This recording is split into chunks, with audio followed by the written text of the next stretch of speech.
আজকে শুধু বাংলাদেশে নাই, তেলের জন্য যে সংকট আজকে সারা পৃথিবীতে। শেখ হাসিনা অর্থনীতিকে ধ্বংস করে ফেলেছে, শেখ হাসিনা রাজনীতিকে ধ্বংস করে ফেলেছে, শেখ হাসিনা সংস্কৃতিকে ধ্বংস করে ফেলেছে।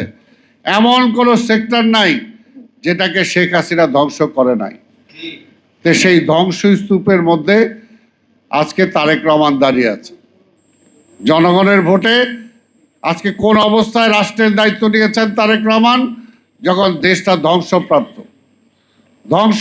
একটা অবস্থায় তিনি দায়িত্ব নিয়েছেন। এবং দায়িত্ব নেওয়ার পর কি হলো? আজকে মধ্যপ্রাচ্যের যুদ্ধের কারণে আর্থিক আজকে সংকট, আজকে শুধু বাংলাদেশে নাই, তেলের জন্য যে সংকট আজকে সারা পৃথিবীতে। এইরকম একটা অবস্থায় আজকে রাষ্ট্রের দায়িত্ব তিনি নিয়েছেন, তিনি চলছেন। In the heart of the city rises a destination built for greatness. International Convention City, Bosundhara. Life takes a new course.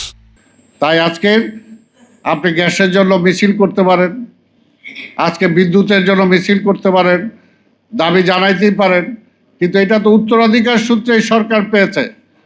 এটা তো এমন না যে তারেক রহমান রাষ্ট্রের দায়িত্ব নেওয়ার পরে গ্যাসের সংকট হয়েছে, বিদ্যুতের সংকট হয়েছে, আর্থিক সংকট হয়েছে। এটা তো তারেক রহমান নিয়ে আসে নাই, এটা উত্তরাধিকার সূত্রে পেয়েছেন। এখন এটাকে সমাধান করতে হবে। সমাধানের পথে তারেক রহমান নিয়ে যেতে চায় কিনা আজকে সেটাই দেখতে হবে। আমরা তো জানি যে আজকে গ্যাস খুব 17 বছর খনন করা হয় নাই, কারণ প্রতিবেশী রাষ্ট্র রাগ করবে, এই কারণে গ্যাস খুব খনন করা হয় নাই। আজ সেই সময় সরকার লাভবান হওয়ার জন্য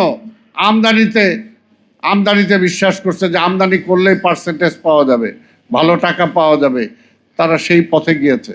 তো সেই পথ থেকে আজকে দ্রুত এই 2 মাস বা 3 মাস বা 5 মাসের মধ্যেই একে তারেক রহমান সাহেবের কাছে তো কোনো আলাদিনের চেরাগ নাই যে তিনি সেটা করে দিতে পারবেন।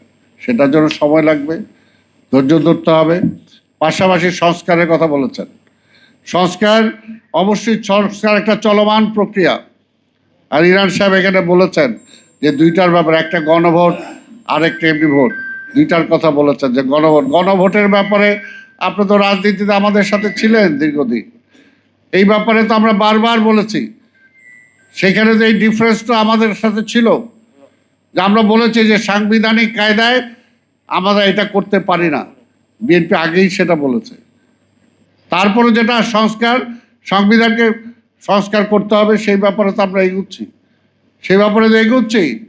আজকে দেখেন যে 5 বছর পর কেয়ারটেকার সরকার অধীনে নির্বাচন, যেটা এর আগে বেগম খালেদা জিয়া করেছিলেন, কিন্তু পরবর্তীতে শেখ হাসিনা এসে তার আবার সে একদলীয় শাসন ব্যবস্থা করার জন্য সেটাকে বাতিল করে দিয়েছে। আজকে আবার এসে আমাদের নেতা তারেক রহমান তো সেটাকে এস্টাবলিশ করেছেন। কাজে সব কিছুই একবারে হয়ে যাবে সেটা তো ভাবাটা ঠিক না। সেটার জন্য সময় দেন, একটু ওয়েট করেন, ঠায়রো যারা, তাই না? কথা আছে না যে ধৈর্য ধরেন, একটু ধৈর্য ধরেন, আস্তে আস্তে হবে। আর না হলে 5 বছর পরে আবার নির্বাচন হবে। নির্বাচনে আপনি ঠিক আছে সেই সময় বিএনপির পক্ষে রায় দিবেন না। জনগণ তো দেয়ার মালিক, এই জনগণই তো বিএনপিকে ক্ষমতায় পাঠিয়েছে, তাই না?